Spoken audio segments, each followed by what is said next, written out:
श्लोक चौथा, अध्याय 11। मन्यसे यदि तच्छक्यं मया द्रष्टुमिति प्रभो योगेश्वर ततो मे त्वं दर्शयात्मानमव्ययम्।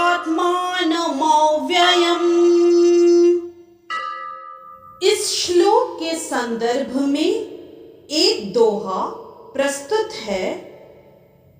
ऐसा रूप विराट जो युक्त परम ऐश्वर्य, उसे देखने की प्रभो यदि मुझ में सामर्थ्य, यदि मुझ में सामर्थ्य, तो मुझको दिखलाइए वही विलक्षण रूप जिसे बताया आपने अद्भुत दिव्य अनूप, अद्भुत दिव्य अनूप।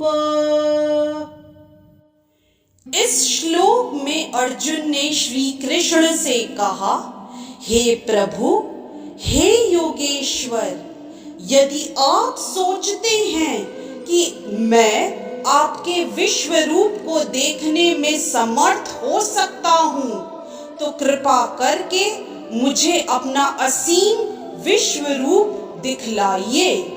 यदि इस श्लोक का विस्तार करें तो ऐसा कहा जाता है कि भौतिक इंद्रियों द्वारा न तो परमेश्वर कृष्ण को कोई देख सकता है, न सुन सकता है और न अनुभव कर सकता है, किंतु यदि कोई प्रारंभ से भगवान की दिव्य प्रेमा भक्ति में लगा रहे तो वह भगवान का साक्षात्कार करने में समर्थ हो सकता है। प्रत्येक जीव आध्यात्मिक स्फुल्लिंग मात्र है, अतः परमेश्वर को जान पाना या देख पाना संभव नहीं है। भक्त रूप में अर्जुन को अपनी चिंतन शक्ति पर भरोसा नहीं है।